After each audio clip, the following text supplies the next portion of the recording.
Hi guys, so today here we are with Vinayak, Vihaan and Amish. They are Cracku toppers. They have scored 99.99 and 99.99, 99.98.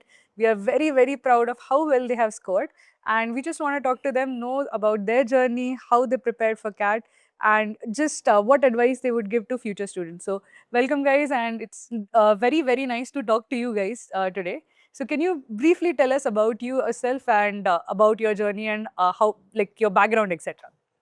So, hi, I'm Vinayak. I am 23 years old. I'm an author with 3 published novels.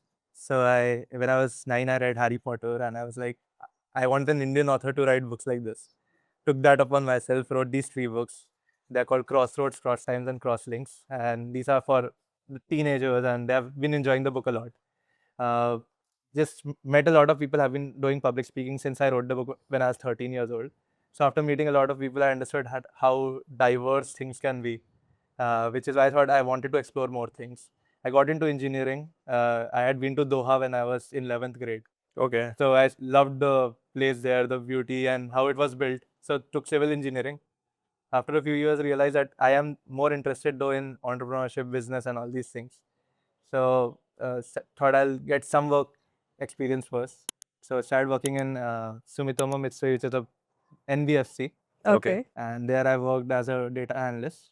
And currently I'm working as the head of customer experience in NIIT, which is India's first edtech company. NIT is Coforge, right? Yeah, NIT is Coforge is, they have now Split again. split again. So Coforge is the tech only, and NIT teaches students about full stack development, data science.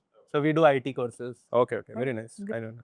So how did you get into edtech suddenly? So I've always wanted to create a startup in edutainment. Okay. Yeah. So when I saw that students who had read my book, they had finished my books in like 1 day, 2 day, and these are 250-page thick books, and they usually take much more time to finish textbooks and all these things. So I was like, why is there such a gap? Maybe it's on the interesting aspect, on the engagement aspect. So I was like, I want to explore this in a broader context for everyone. So I've always wanted to create a startup in edutainment. And as soon as I saw that I could get some exposure in edtech, I took that opportunity. And here I'm doing CX, customer experience, more like product management, all these things. Okay, very nice.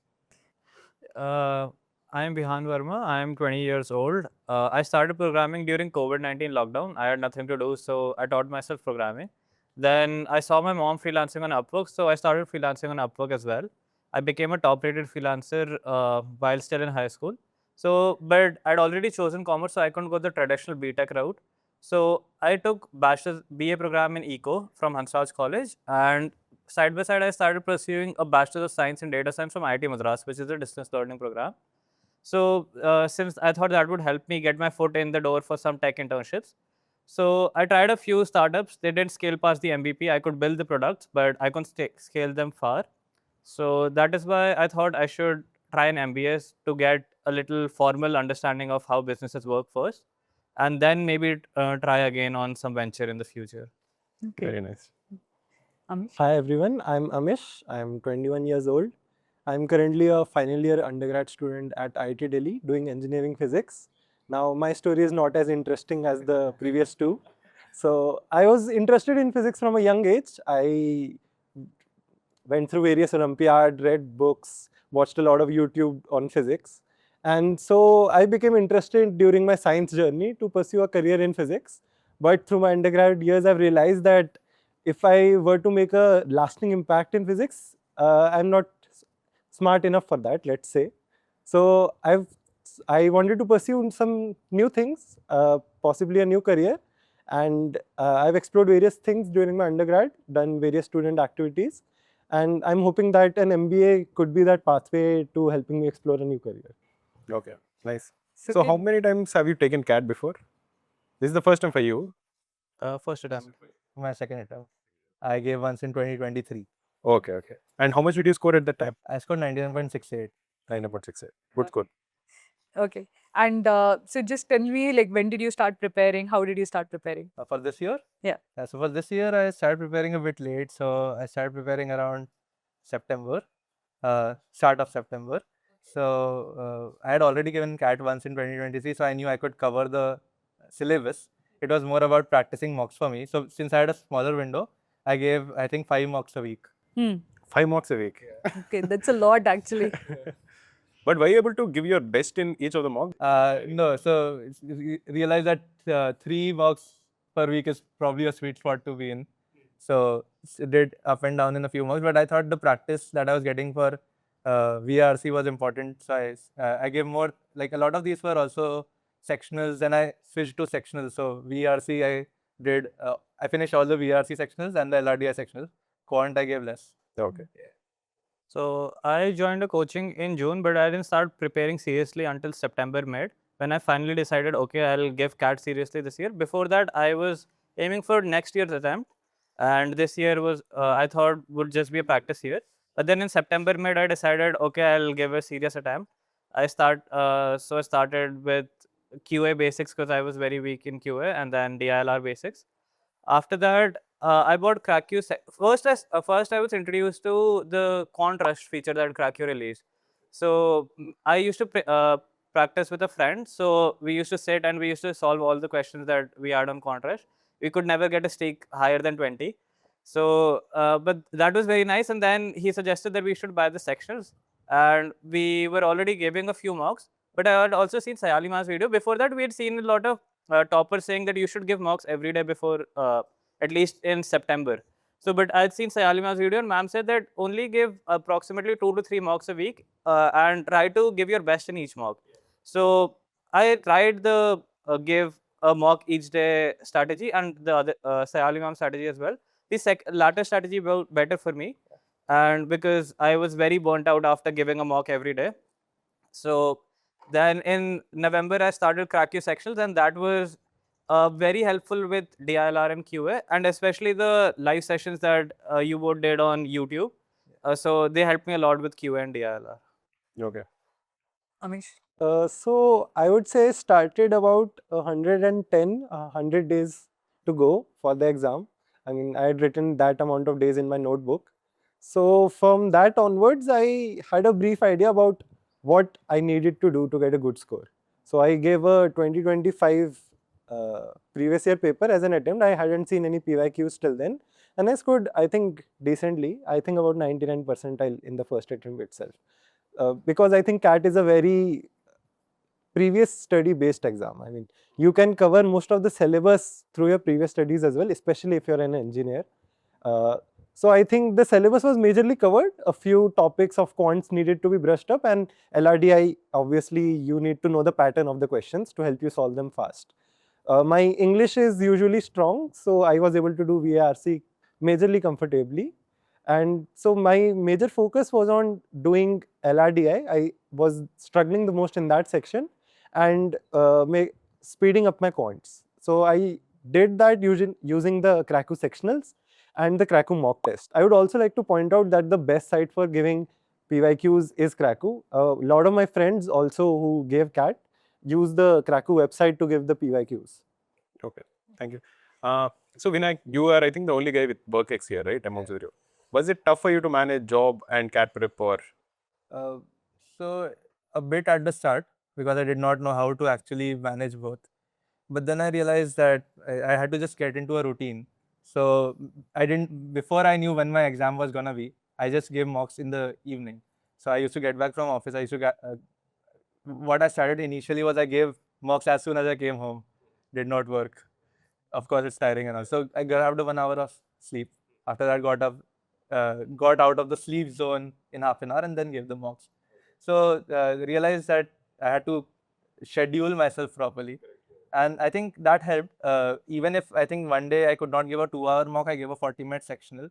And it was not very hard to cover simply because I had managed to create a schedule by then. So I think it might take 10 to 15 days to realize what your schedule is going to be. Some people prefer waking up early, cannot be me. But yes. Okay. Okay. And both of you are students, right? Was it tough for you to manage college and CAT prep, or? In my case, since I was in DU and there isn't a very stringent attendance criteria, so I didn't have any issues with that. So I could stay home and practice and study. So I didn't have any issues with that. For you, I think you'll have your college placements also in December, right? No? Yeah, but I had taken a PPO already, so I had that working in my favor. Also, I would say working through my classes as well. I mean, so I was attending a class in which I only had to get a pass grade. What I used to do was I used to solve the quant daily targets in the back of that class, because I thought that was the best use of time in that class. I didn't actually need to study for it that much. So I think that was somewhere I used the time of the class the most. So guys, can you tell me like how many questions did you solve? Because if you take only mocks or sections, you end up solving. But did you also practice a lot or any particular section that you focused on? So I focus on VRC most, simply because in 2023 I got 95.6 percentile, which brought down my overall score because my percentiles in DILR and QA both were 99.9.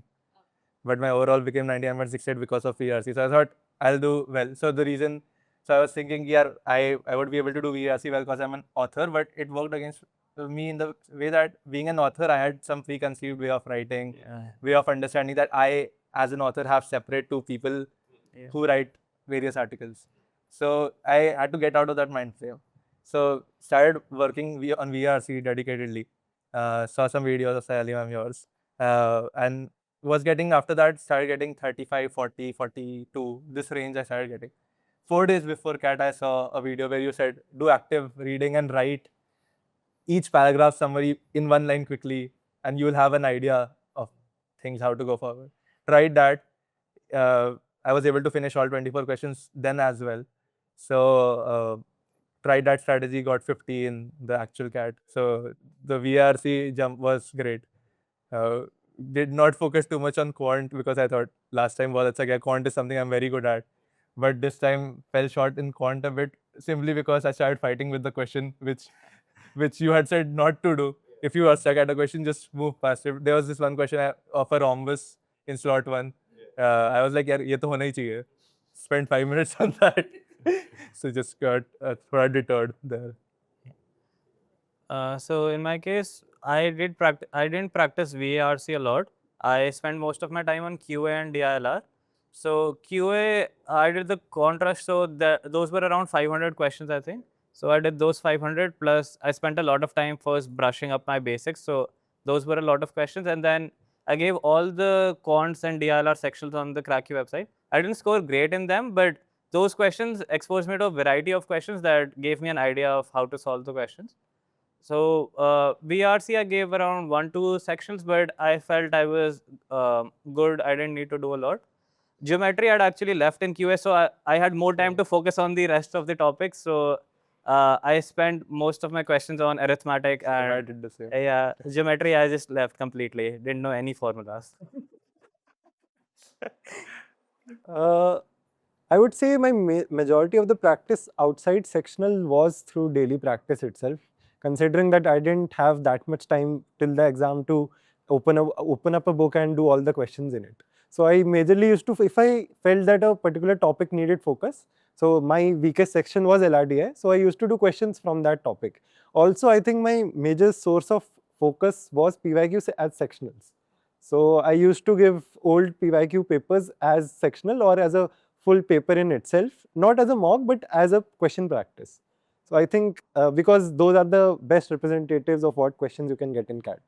So one thing I wanted to ask you is, before the examination, like say 2-3 days before the examination, were you guys nervous, or were you guys, from all of you, from your profiles, it feels like, maybe I'm wrong, but not a lot was actually weighing on CAT, because both of you are just students. You are also having a stable job. But were you nervous? Was there any exam pressure, or?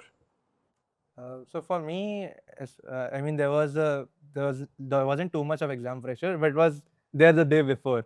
So the day before, my center was a bit far away from home, so I got a guest house near to the exam center, and tried to rest a bit and all. Could not rest too much, but I realized that it's just because I am probably excited about maybe doing well. So it was a bit of nervousness, bit of excitement, all of that mixed together.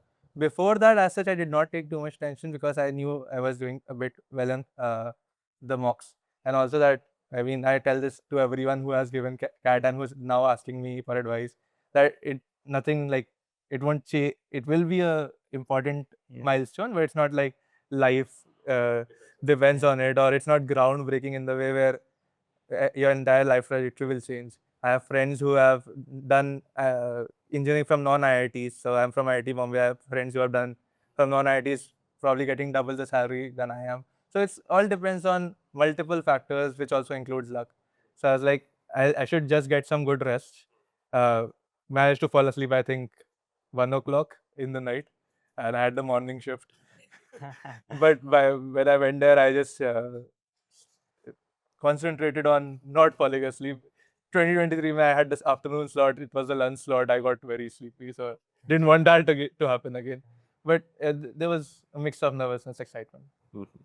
Yeah, even in my case, I decided to prepare seriously from September mid because I had rejected a few offers. So I then decided that if I'm rejecting offers, then I should give it my all. So I was very nervous the whole last month because I gave a lot of mocks and I wasn't scoring well. So I gave up around 7-8 times in the last month itself that I'm not giving CAD. We'll see what happens. So, but last 2-3 days, then I just didn't do anything. You provided a formula sheet for Cracku, so I went through that formula sheet last 2-3 days. Didn't practice any questions, didn't give any mocks, just relaxed. And then on the final day as well, I just tried to keep myself calm. Just go in, give my best, and we'll see what happens. So, and it went. I would say that about a month before the exam, I gave a dash cut in which I got a -1 on the LRDI. After that, I stopped giving any dash cuts or any sort of mocks. I only gave those mocks which I had heard were easy, and I only gave PYQ sectionals after that. Because I was thinking that if I am scoring decently in PYQ sectionals, then I would score well in the exam as well. There's no point in demotivating myself with giving mocks. So I think that helped me. And also, I think your point is very valid that I didn't have everything riding on their exam. I was also, the center was very near to my home itself. So I also had the morning slot and was very sleepy. But I think that's better than having had your lunch and being more sleepy in the afternoon. Okay. What is one advice you would give to somebody who is like at the start, who's just starting, like one mistake to avoid that you think, or one thing that would like change the trajectory of your preparation? So I think from my side, it would be something around the lines of how the initial 1 or 2 months of mocks are not anything as such. So I know it's a logical ability based exam, and it's very it usually has people who score well from the start. But I think at least from my perspective, the score can be improved drastically over the course of your preparation. So I see a lot of people who gave it for like 1 month and then they realize that yeah, come aa raha hai, so let's leave it. We probably are not meant for this. So I think at least if you start off at a level, I think you can go 20-30% above it very easily. So just not to give up, and that's I think very useful for everything in life in general. So that's like when I take the public speaking sessions for kids, which are usually 10 or 11, I have this quote which I say that you drown not by being submerged in the water, but by not getting out of it. So like you need to flail your arms, you need to try, you need to ensure that you don't stay there in the water. Yeah, so just keep trying. Expanding on that, not just the mocks in the first 2 months, I gave a mock on 16th November. The exam was on 31st. I got 2 marks in QA in that mock. So I was very disheartened after that. I didn't study for 2 days after that. I just gave up, but then I came back. So I started studying again. So I would say mocks matter. You will get disheartened when you score low. But at the end of the day, they are just mocks. At the end of the day, the CAT score matters much more. And even as he said, it's not the end of your life. There will be other opportunities. You don't have to go to IIMs to be successful. So that would be my advice. I think I would also like to say that luck plays a very big factor. I would say that based on my preparation itself, I would not have expected this higher score. So luck, I mean, I got a few flukes right in the exam. So I would say that people should not depend solely that if I've prepared well, I will get great marks, and if I prepared poorly, I will get worse marks. So it's not entirely up to that. You can also get flukes in the exam right, or you can also get things you believe you have done correctly in the exam totally wrong, especially in LRDI. So I think people should believe in themselves. I think papers like CAT are not inherently very tough, and if you believe that you can do it, then you're already halfway there. That is one of the most important things to do. One thing I wanted to again ask, this again I asked because I'm very interested. Like when the exam was going, was there like any point where you felt, okay, I'm messing up? Because sometimes when I take the examination, if I don't get that thought, it would be very good. Okay, sometimes I know that I've done very well, but sometimes in the examination, I feel I'm messing it up. I'm messing it up. Did you feel that way, like when you're taking the exam? I felt like that in quant, and I mean the quant score was less. So as I was saying, I fought with the question, and after that, I realized let's move on. So I started solving properly after that. But then usually I solve around 16 questions in a quant exam. I was on track to solve only 13, so I was like, yeah, this is not the quant level that I am expecting of myself. So I started thinking, oh, I'm messing up. And then the people around me doing that started coming in my ear even more. Like there were people who were like just banging the tables and all. And I'm like, "Bhai, ruk jao, let me focus." But then I just tried to do as many I could get right. And then I was like, I'm pretty sure LRDI I have nailed. So not everything writes on quant now. So LRDI, I got 100% in LRDI. So that's why it got covered up. But yes, quant did go bad, but also as soon as I started thinking that, oh, it's going bad, I heard people around me. And I feel like maybe that can be avoided by just not putting too much pressure on yourself. So for me, VARC and QA went very smoothly, but I had I think Maruti sir had this strategy that he had said that try any LRDI set for the first 5 to 6 minutes, and if you can't solve it, then move to the next set and first make a priority list. So I made a priority list. I tried to solve the first set for 6 minutes. I couldn't do that, so I moved on to the next one. So I then brought down my expectations that I'll solve 2 to 3 sets, but then I could solve the rest of the 4 sets completely. So I was actually quite disheartened after that because I was thinking, okay, 2, 3 sets, not bad, but I don't even know if I'll be able to solve. But then I kept flailing my arms, as he said. So I kept flailing my arms. I tried making any sort of possible combination that I could, especially in that Guru Bhai set. So I tried to make any possible combination that I could, and I got a possible solution that was matching with the options. So I just put all of those in, and they turned out to be correct. So yeah, LRDI was going very bad, but I tried to flail my arms around. So that would also be an advice: flail your arms around in LRDI. Make any possible combination that you can. I think I had a similar experience to him in LRDI. In slot 1, I think that was the toughest slot for LRDI in itself. So I started with the circular arrangement set. I took a look at the paper and I thought that there's a graph-based question. It would be easy. I mean, not much there. And then there's that Sudoku-based thing, a tab question, I think. So I thought these 3 I will do. That would be enough. So I started with that circular arrangement and I misread the question somewhere along the way, and I spent 8 minutes now and I can't figure out how is he proposing an answer to a question which I cannot possibly get. That was pretty concerning at that point, so I switched to the tab based question, and after doing that for 4 minutes I realized that I still can't get the answer for that question as well. So after 12 minutes I've done one question and then I switched back to the circular arrangement set. I thankfully managed to get that one done at the end of I think 25 minutes. I had done about 6 questions now. So after that I switched to the tab one as I done it somewhat, and then I was like that there's a few questions could have answered like 6 or 7. So I filled 6 in one of these and 7 in the other, and thankfully I got one of them right. They were theta questions, and after that I somehow managed to solve that graph based question. In a hurry I got one of the questions wrong, but I think that went well. 3 out of 4 is decent in that. And in the last 1 minute, I read the last question. I mean, I didn't read, I read the questions of the last question. And one of them was how many of these can be found? Something like that. I don't even know what the details were. So there were 6, I think there were 6 items to be found. And I think usually the answer is 3 or 4. I marked 4 and I got that right. So that was my point, that luck helps you sometimes. Yeah. Very nice. So basically one other thing is, did you expect this kind of scores beforehand? Like say 1 week before, did you think that your not target, but did you picture 99.99 or 99.98? So for me, I pictured 99.9.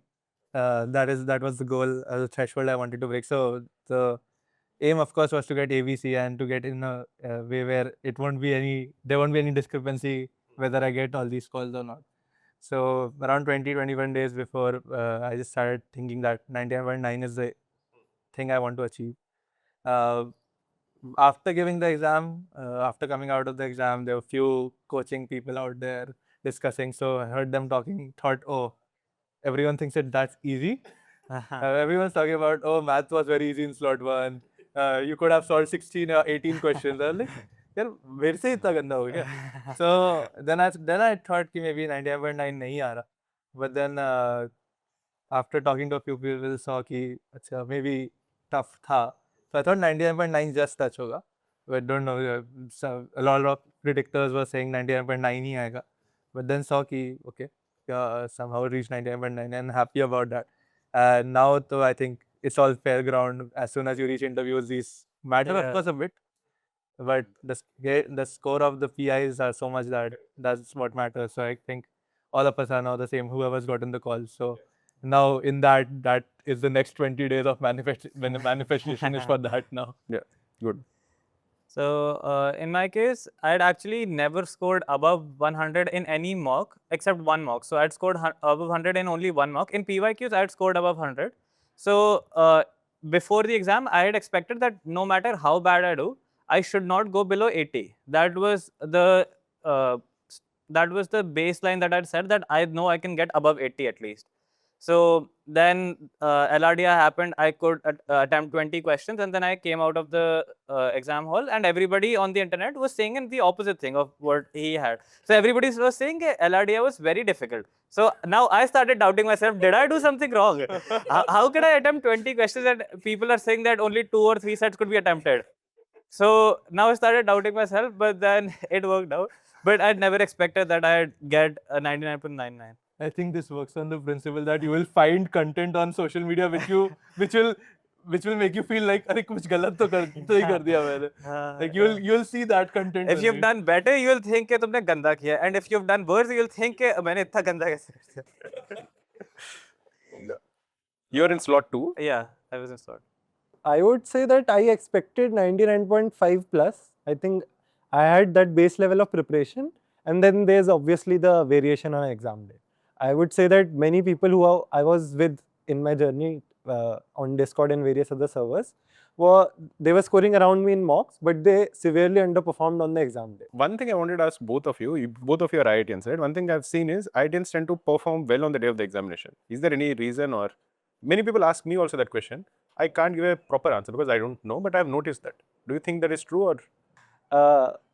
So I would say that exam pressure is very common in IIT, I would say. Right. Every semester, there's a lot at stake. Like the exams are of high weightage and you're competing in a relative grading system. I think that's something that makes us accustomed to pressure. I mean, it's not like every IITian succeeds in an CAT exam as well. Many people have to give multiple attempts to get through as well. So I would like to give an example of my roommate. So as he was saying that in slot 2, people were saying that it's very difficult. After I had given slot 1 and LRDI had basically finished me, I called my friend after he had given his slot 2 and I told him, how did your paper go? He said, LRDI was easy. I did 4 sets. QA was slightly difficult. VARC was the easiest I've given in any PYQ. So I was like, okay, I think I might have done something wrong. So I think situations like these can happen, but yeah. I mean, it depends. I wouldn't say that they have a necessary advantage. I would say these are acquired traits majorly.